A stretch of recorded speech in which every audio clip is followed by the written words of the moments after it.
I'm really pleased to be here. You know, I was in Congress for 20 years, and I live 50 miles, exactly 50 miles from the Capitol, and so I commuted from my home. And for 19 and a half of those years, I drove back and forth, and I never saw a building or a house on fire. Now, I say 19 and a half years because in the last 6 months there was one, a little one, right across the road from our farm out in Frederick.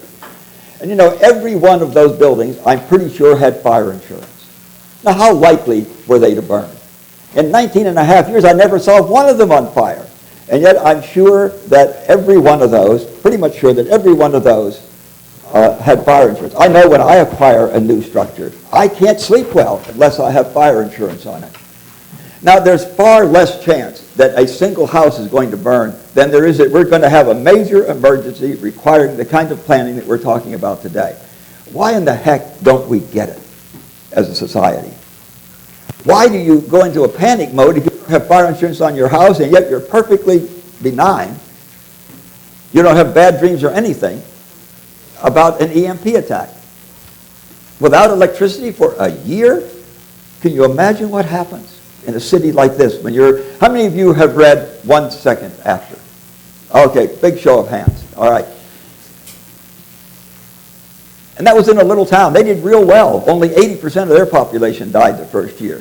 In New York City, the novel has it, there were 25,000 people alive at the end of that year, out of the many millions in New York City. Why in the heck aren't we doing something about this? You know, unless everybody does it, that is, protects the grid, nobody is going to do it. Because as soon as you do it, your cost of production is going to go up, and then you're not going to be able to sell your electricity. Somebody else is going to sell it. So unless everybody does it, nobody's going to do it. But I was probably the least supporter of big government in the whole Congress. You know, I'm Thomas Jefferson. The role of government is to keep people from hurting each other and otherwise leave you free to pursue your goals. Conrad Burns said that all his people in Montana wanted the government to do was to protect their shores and keep the mail running. Other than that, they didn't need the federal government. You know, if everybody in the federal government was raptured, how long would it take you to notice they were gone? Now, if you wouldn't miss them, why in the heck are you paying for them, huh? Does it make any sense? No, it really doesn't make any sense. And then they tell you it would cost too much. You know, if you don't do it and it occurs, and 90% of our people die, you know, it means the end of life as we know it if we aren't prepared for this and it happens. How in the heck can it cost too much? I don't understand that. Help me understand that. Just in closing, every one of you needs to be involved at 3 levels. What are you and your family doing to prepare for this? Don't count on the federal government to solve this problem. They ain't going to do it. Then you need to be involved at some community level, the little town you're in, the club that you're in, the church that you're in. What can you do collectively? Then we need to be involved at the national level. If you aren't involved in all 3 of those levels, please get involved in all 3 of those levels. If you have wife and kids, you know your first responsibility is to them. Thank you again for convening this. I'm really pleased to be here. Hello, I'm Andrea Boland, newly not a state legislator. So I'm kind of enjoying the freedom of being able to do what I would like to do and additional things I'd like to do to support this cause. And I'd like to celebrate Congressman Roscoe Bartlett, who's been a pioneer and a great leader throughout the country for all of us. And I'd also like to applaud you for being able to get those committees to waive jurisdiction. Some of the bills that I've brought, the leadership works hard to find a committee that was sure to kill it. So they would refer it to that kind of a committee. In this case, of course, it came to the Energy, Utilities, and Technology Committee in Maine when I brought a bill on protecting the grid from electromagnetic pulse. And the bill I brought was simple. It just said for everything under construction presently and everything going forward, it will be necessary to design in protections against electromagnetic pulse and solar storms. And I knew better, but I took that position to just put forward the assumption that the utilities knew what the problem was and would know how to fix it. But, you know, of course, I I suspected strongly that they didn't, but at least that would give them a chance to step up. I only asked for protections for present construction, and we had a huge project going on through the state, which I learned from the experts was actually doubling our vulnerability because of the way it was designed. And apparently the utilities didn't understand that when they put it up or weren't worried about it. So there are a lot of flags to suggest that we were going to have a conflict with the utilities. In any event, I just asked for protection for present construction and future construction and not for everything on the grid, because I didn't want to ask too much. I knew it was going to be a challenging subject. And I also wanted to give the committee an opportunity to put their own stamp on it if they wanted to enlarge it, which they did, which was great. So what really happened, try to be brief on this, was that we had fabulous national experts come to Maine, volunteer their time and their expertise, some of whom are in the room now. And it gave such overwhelming testimony to the committee that in just the single public hearing, which caused the committee members to sit practically immovable for almost 5 hours, as listening to one after the other give their speech. At the end of that, the chair of the committee said, I don't know what we're going to do, but I know we're going to do something. It was terrifically convincing. The utilities only sent their lobbyists, and the lobbyists really didn't know that much except to say, well, it's not that big a problem, don't worry, we got it under control. And after hearing all this testimony, of course, the committee members thought, well, I guess we really do need to hear more. Anyway, as it went on, the utilities more and more came forward, but it was a display of incredible incompetence, is what I would call it in the end. We had the public hearing that went for nearly 5 hours, and then we had 3 follow-up work sessions. And the picture didn't get any better as we went along. The committee ended up passing this bill as amended to a resolve, which was to tell the Public Utilities Commission to get a study together to bring all this information together and more, and bring back to the committee the list of the vulnerabilities, their options for correcting it, low, medium, high cost choices, and a framework for putting these different options in place. It was clear they expected something to get done and just give us a clear picture of what our tools would be. They gave them the time. Everybody signed off, even the utilities, on the fact that it was a worthwhile thing to do. And when the time came for them to deliver the report, they had only dealt with solar storms. And they hadn't done that very impressively. And there had been incredible input that it was on an online docket anyone could see and anyone could contribute to. So that was a little discouraging. They at least had gotten to the point of finally, at that time, the bill passed in May, and they had it didn't fully pass until June, but anyway, they had until the end of January to complete a report, and they said, oh, certainly we'll get it done. So, of course, they didn't have it done. And the good part that looked like progress is at least they were acknowledging that there was a problem and they should work on it. So they asked for an extension, and the extension is coming due this month. They convened a working group, but in this case, the Public Utilities Commission kicked the job over to Central Maine Power Company, the big power company, and asked them to include others to be part of it. And others did participate. The Foundation for Resilient Societies that's here in the room has been a particularly loyal and close and disciplined partner for all of this. They gave them incredible information to work with. And still, they have not addressed electromagnetic pulse, only solar storms. And they're trying to say they're not going to. And also with the help of private research and development business in Primus, they've had great support also as far as helping them understand some options that they could do. And it's a struggle right now that isn't finished. They've got everything they need to work with. They have their own data that they've generated from solar storms and the effects on the grid. And their first draft proposal included none of it. It included a NERC scenario, which understated greatly the likelihood of it being there being a serious event. So that's where we are right now. And let me see if there was anything here that I wanted to. Well, I guess that's the high point of it. The good thing about it is the committee got it. It was clear. They heard the speakers, and they were convincing. They followed them to hotels and talked with them afterwards.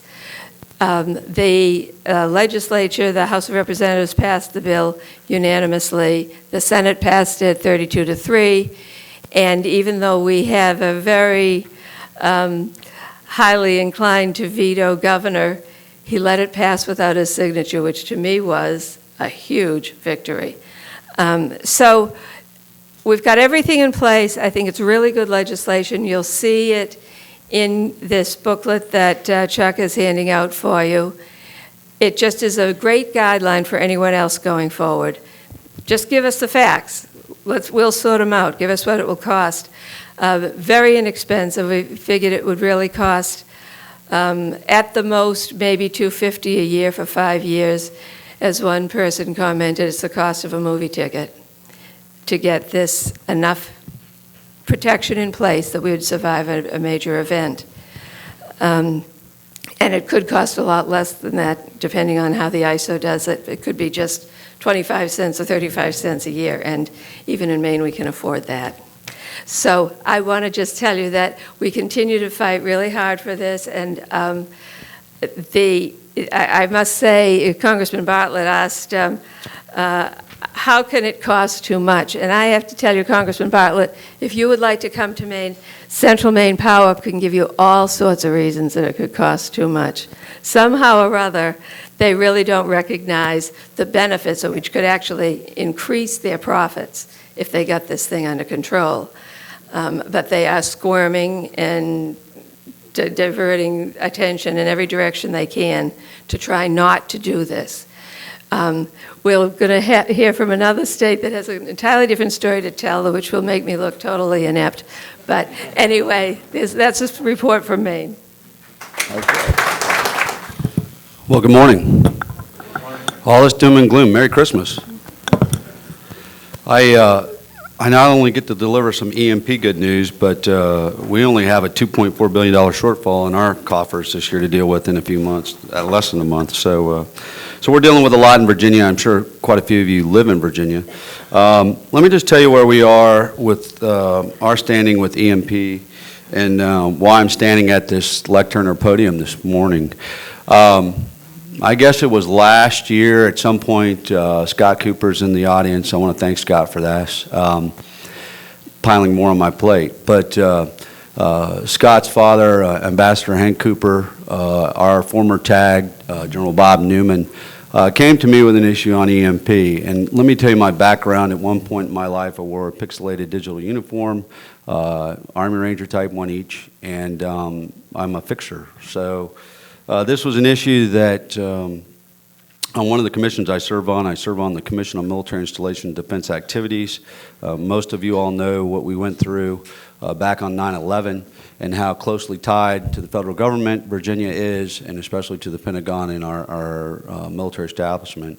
And after going through several iterations of Operation Capitol Shield, which is the big scenario we play in Northern Virginia, we found that this issue was relevant. And so last year I asked for a study. I knew there were several congressional studies out there and a lot of information out there, and I think we had a quasi-terrorist attack in California on the grid. So it went to the forefront.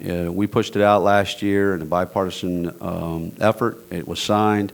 The study is still ongoing. I've got a couple of pieces of legislation we're already going to start with. That actual study, we met with Secretary Moran 2-3 months ago. He was very receptive, drinking from the fire hose as a newly installed Secretary of Public Safety, but definitely understood the urgency to which we needed to make sure our emergency management personnel included this in as part of our preparedness. So I have 2 bills I'm going to drop Monday that have come out of the commission now. I wasn't sure I was going to have legislation, so I'll have continuing legislation. One is as we conduct our statewide drills, we're going to include EMP on there, almost similar to the tabletop exercises some of you all were involved in yesterday. And we'll make that a formal process. And the other part is to make sure any recommendations or private entities will be included in that. I will say, in Virginia, we're probably a little bit different. I know our Dominion representative is here. One of them is here. And someone had touched on proprietary information. We've kept a lot of that confidential, but I think there's a collective effort in Virginia, probably more so out of all the 19 military installations that we have in our proximity to the federal government to make sure that we do this right. And so we're gonna continue those efforts. I haven't run into a whole lot of resistance. First, people thought I'd be wearing a aluminum hat or something when you come up with this issue, but I think someone mentioned earlier about show us the facts, show us the data. It's reasonable, it's prudent, and it's something we need to do. Failure to plan means you're planning to fail, and we don't want to do that. I don't want to look someone in the eye and say, why didn't you tell me when we lose our power because of an event, we're going to have to do this. So the ideas of shelter in place and all those things, we're going to get that information out. You know, there was another panelist that was up here earlier talking about a scenario they ran with regard to a pandemic and Ebola. And, you know, we have all these big threats that we have to face each and every day. And I think it's our job, especially sitting in the legislature, to the very best that we can do to make sure the constituency that I represent and the folks in the Commonwealth of Virginia are prepared for that. The reality is that our proximity to the nation's capital makes us a prime target, and so we're going to move forward quickly as we can. And I want to thank you all. I didn't even know what InfraGard was till you guys brought it to me, and it's nice. Part of the challenge is communication from the local governments to their state representatives to their congressmen, and down the chain of command as well. And so we're going to continue to work on that effort, and it takes money. And money's a challenge. It's a challenge for us this year. You know, I've spent the whole week going to various committees from health services organizations, local planning committees with their hands out. And that is a challenge for us. So as we move forward, this is something that we know is definitely on our radar. It's high in the queue as far as order of fixing. And I can't thank you guys enough for being here. And I think we'll take questions at the end. Thank you. Thank you very much. I'd like to thank Chuck and the EMP-SIG Policy Studies Organization for this meeting. I'd especially like to thank all of my fellow panelists who have been leaders on this issue, Roscoe, Bartlett, for several years, and the leadership shown here by Ms. Boland and Bryce are a reminder that this problem is real, but it needs to be addressed on several levels. And the level I'm going to talk about today is mostly about industry-led and voluntary efforts as opposed to legislative or regulatory. I'm Chris Beck from the Electric Infrastructure Security Council, and we are a 501c3 nonprofit focused basically on education and information sharing and a convening, a meeting function, which was initially focused very tightly on electromagnetic threats being GMD and EMP. It's broadened a little bit to what we call black sky hazards, and those are hazards again, focusing on the electric grid that could cause extended wide duration power outages. We have these annual meetings that we call summits, and we started those mostly at the government level, but they've expanded to include industry. And as the panelists here and also previous panelists said, a finding of those discussions was that actionable information is really necessary to move things forward. And so what we've tried to do is put together some of that information that we hope will be helpful to all the stakeholders involved. That includes the electric power sector, it includes federal, state, local governments. It also includes the NGO community. We put together a survey report last year called the International Electric Grid Protection Report, and it looked at countries that have expertise, mostly in GMD, such as the Scandinavian countries, but there were 11 countries throughout the world that we looked at, and there are, again, solutions out there. There are certain types of transformers that are used. There's certain grounding configurations that are good to use, et cetera. And so we tried to share that, but that was a sort of high-level survey report. We wanted to put a finer point on it. So the next phase is what we call the Electric Grid Protection, or Epro Handbook, that we've just completed the first draft of. And this focuses on, it's much more, we call it the handbook rather than the report. So we try to make it a sort of actionable document that, in the parlance of disaster discussions, goes from left of boom to right of boom. And that means there's a discussion of these various black sky hazards, EMP and GMD, a new Madrid fault, earthquake, worse than Superstorm Sandy type of terrestrial weather event, coordinated physical or kinetic or cyber attacks. Those are the kind of spectrum of threats that really fall into this category of widespread electric grid effects. There are several industry efforts underway, led by EEI, Epro, North American Transmission Forum, and others. On the federal government side, the FERC-NERC process is looking at GMD events as well as coordinated physical attacks. The Department of Energy has led some initiatives on research and also coordination and planning. We just heard a couple state-level efforts, and also the NGOs are interested. And the reason I think this is important is in the handbook we have. So I talked a little bit about the threats. So we lay out what are these threats. There's a handful of them. Still left of boom, we talk about electric grid mitigations, and there are certain ways that the grid can be made tougher, both through changes in hardware and also through operational measures. And so we lay out a menu of options that are known, that have been tried, that are in use in certain places, but not widely shared.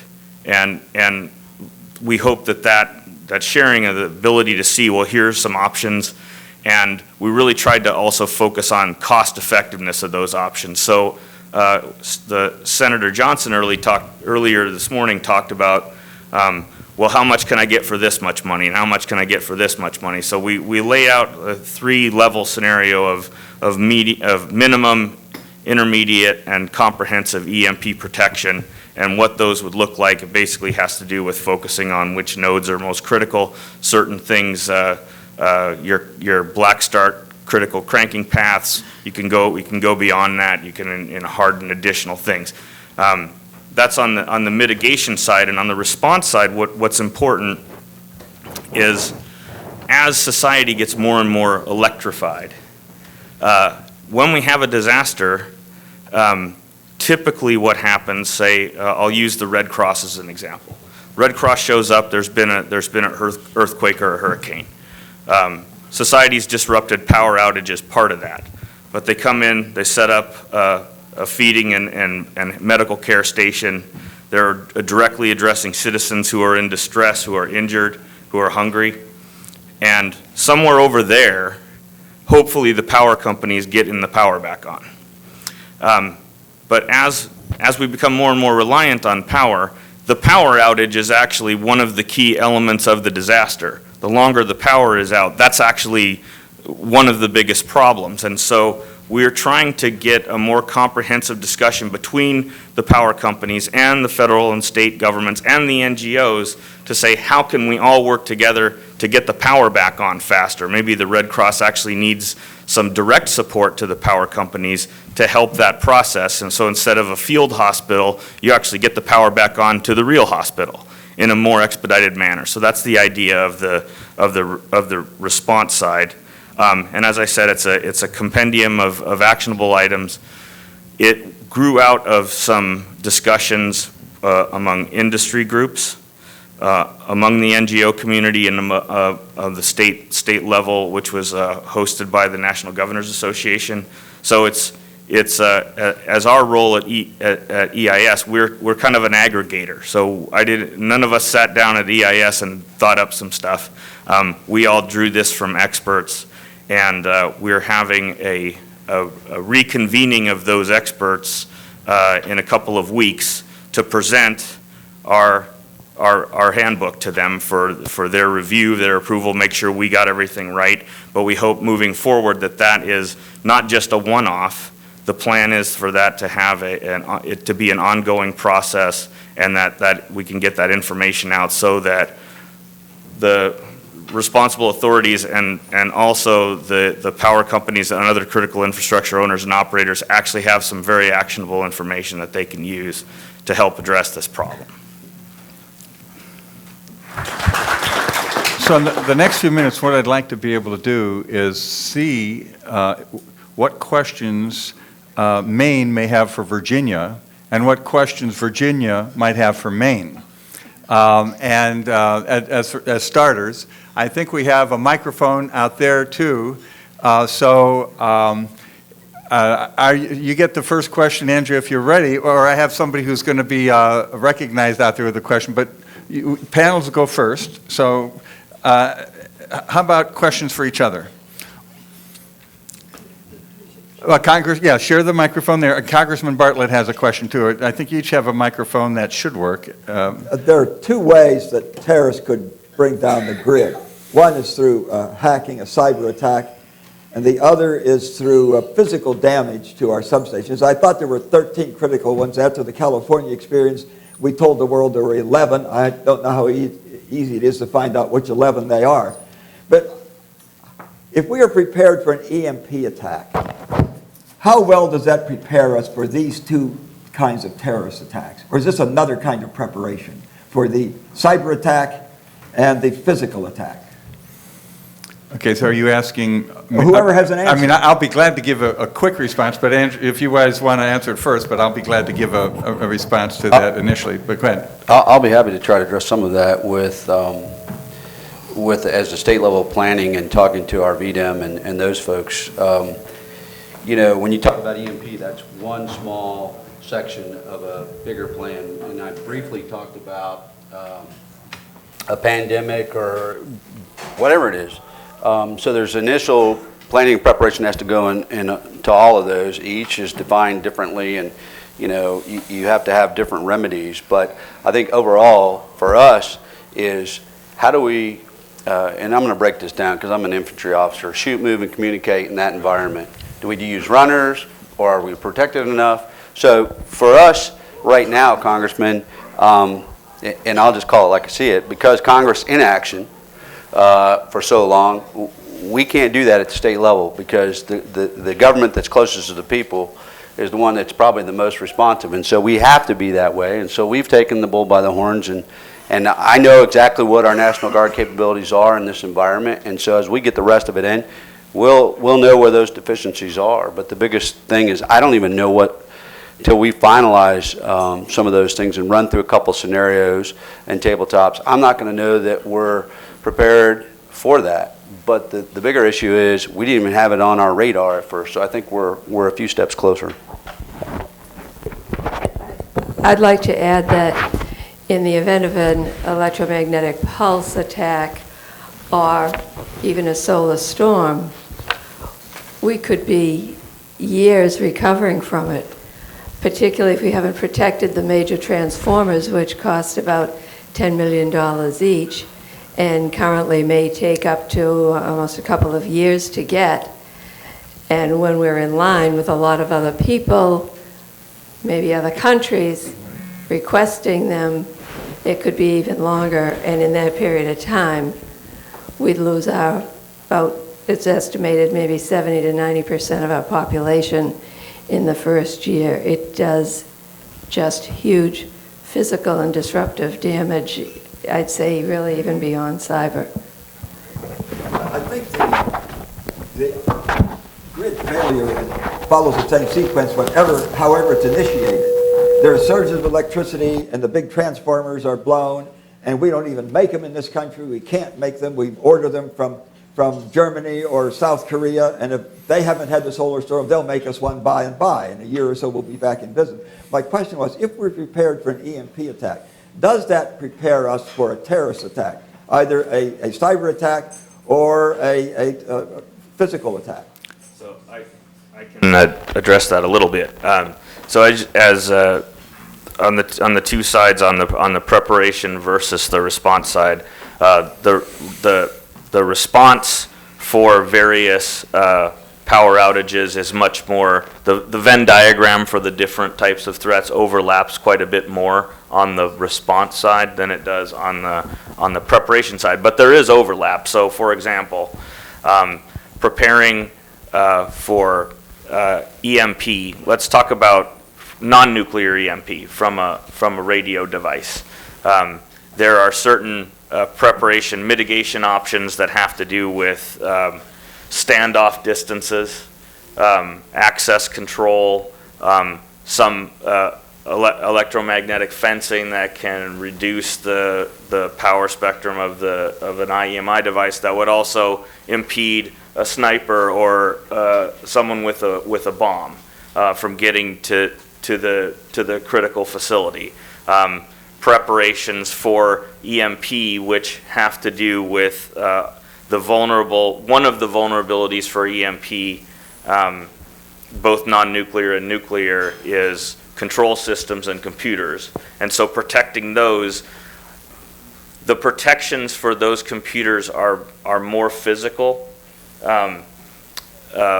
but there could be some overlap with also the heightened sensitivity to protecting the control systems from those kinds of attack vectors would also likely lead folks to have more consciousness about protecting their software, what their internet connectivity is. If you have a very robust system that's actually air-gapped, it's actually going to be stronger from an EMP perspective, as well as a virus-based cybersecurity threat as well. So it's not a 100% overlap Venn diagram, but there's definitely there is overlap for all of these different threats. And so looking for cost-effective investments are one where you see a lot of Venn diagram overlap. That's probably the best place to put your security investment.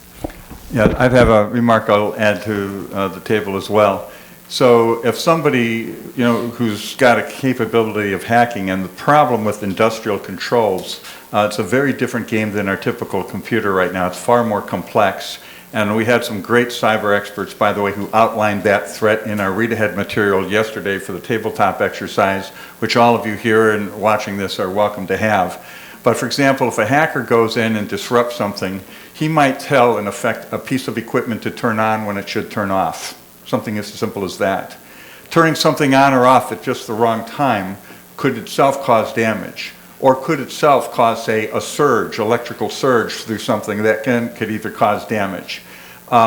If you had electromagnetic pulse protection equipment throughout your system, the same piece of equipment that might protect you from an EMP attack, whether it's local or a high-altitude nuke burst, might be able to protect the equipment from something that a hacker might do, or something that might just be accidentally caused. Some of the things that I've worked with, people I've worked with, for example, in the telecommunications industry, understood that when they had a rack of computer equipment in the telephone central office, some of that equipment radiated so much electromagnetic interference, they had to put EMP protection equipment from each other, so that the motherboard or the board from one part of the system didn't interfere with the board from another.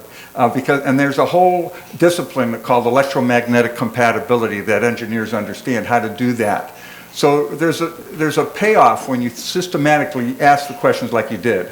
How can we make something help us on a day-to-day basis, keep the power cleaner, keep accidents from hurting us, or intentional things from hurting us? The other thing we have in common is this.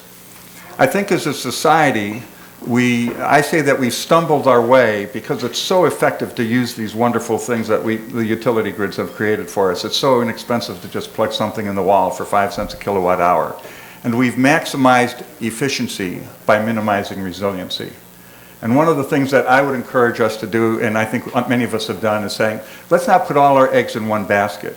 Let's use these potential problems as motivation to create distributed energy, where there's more energy made at the local basis, more energy storage at the local basis, from the utilities as well as from the users, and figure out a way to work together so that everybody can be more involved, whether you're a hospital, a 911 center, a data center, or even a community. So I think that's another common point. Now, Senator Bryce, did you have a question of someone else? Because we started off with a question and maybe you have an opportunity to raise one. I don't, but I would like to hear from those in the audience because I know this is a brain trust. Okay, so we have a couple of microphones. Why don't you come to the front? We have one in the back and then one in the front. The backhand has been up first, backhand first, and then the front. And so we got 1, 2, 3. Yeah, my name's Terry Hill. I'm with the Passive House Institute, and Virginia just redid its energy plan. And one of the issues, you just mentioned it, about distributed energy. And, there's all sorts of talk going on right now about EPA and reducing the output from the plants. There's now another EPA thing coming up about ozone. Where are the synergies between what this group is interested in and reducing energy costs or the greenhouse gases? I know people don't want to talk about greenhouse gases, but anyway, there's a lot of synergy between all of these things. And particularly in Virginia, we're interested in putting up a DC microgrid down in Danville that would do the community self-generation. So with the passive solar, you have ways of reducing energy in the first place and becoming more energy efficient and using it locally as passive solar, and then you have microgrids. Is there a comment about either reducing energy need or generating local power?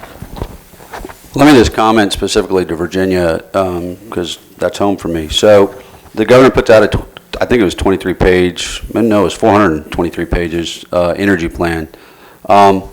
Not all of that's going to get implemented, trust me, because we have politics south of the Potomac as you do north of the Potomac. So there are a lot of things in that plan that I've read. I see eye to eye with the governor on a couple of issues. But let me just say this. As far as EMPs and its effect on the citizens of the Commonwealth and our military installations and our major industry, this is a non-issue for us, that aspect of the governor's energy plan, because this clearly falls in the wheelhouse of the public safety. I would be lying to you if I told you I read the governor's 423-page energy plan. I mean, I know what I took out of it. I carried a bill last year that would create an emergency management fund for offshore drilling because we didn't have anything in place. If we were to be given the option by the administration to even start offshore drilling again, or even looking at that, because we need royalty money and we need more income. So I'm of all of the above as far as energy goes personally, but there are various costs to that, and I think some of the utility companies that are in the audience today would tell you that some of those costs are outside the realm of reality for them to produce. So that didn't probably clearly tell you, but some of it's going to be political. I'd be a fool not to tell you that some of that's not going to see the light of day. It'll die in committee. Okay, we have maybe, sure, please, yeah. Some of the work that the Foundation for Resilient Societies has done has shown that we would be very likely to save money by protecting against solar storms and or electromagnetic pulse, because of the current operational procedures that are the default for the utility companies in having to react particularly to adverse solar weather is costly in having to buy more expensive energy and different other procedures that they need to take. But bottom line was, as we all looked at it, it appeared that the power companies would actually be saving money rather than rolling over some of those extra expenses into the bills of the customers. Now we're overdue for time, so we're going to do two really fast questions, and Curtis will do last because he's going to start. No, you're not starting next, so it doesn't matter who goes. Go ahead. The microphone for Curtis, and then we have one other one, and then we got to go. Webinar. Oh, we have a webinar question too. Okay. So this one and a webinar. Bring me the webinar question forward if you Hello. can. Hi, I'm Curtis Bernbach. I'm the President and Chief Technology Officer of Advanced Fusion Systems. I'm not from Washington, so Congressman Bartlett, I'm going to answer your question simply and directly. Okay, you asked EMP, solar storms, cyber attacks, physical attacks. They are all different. They all require totally different protection philosophies. Simple, end of statement. Oh, and Chris, with no disrespect to you, the standoff distances for IEMI pulses are in tens to hundreds of miles. So forget about standoff. There's no such thing as EM fencing, and I'll discuss more about that later. Thank you. Okay. We have a question from, that's okay. The note I might mention too, though, is what happens, and why you've heard from others that this is sort of a complicated thing. As you know, there's lots of different types of EM weapons, and they can range from itty-bitty ones to bigger ones, and people are inventing new stuff all the time. You've been watching, if you're careful, we almost have a mini arms race in the electromagnetic field area, and so it'll be interesting to see what will develop, and so in many cases, you may, as Chris said, do triage and figure out, well, I may not be able to protect everything equally well, but I'll prioritize and do what I can. It's always better to do something rather than nothing, but it's also good to talk with each other, to have friendly challenges like, oh, you think you're safe now? Let me show you. And it's always interesting to do that. We had a question, is there a list of alternative electric service providers that are ready to set up off-grid services? There's probably not a list, but I know it's an emerging market where you have energy providers trying to play the role of systems integrators to come up with alternatives. We need to do more to provide lists like that. Maybe Chris, do you have such a list on your website yet, or? Well, not yet, but that's part of the discussion. Okay.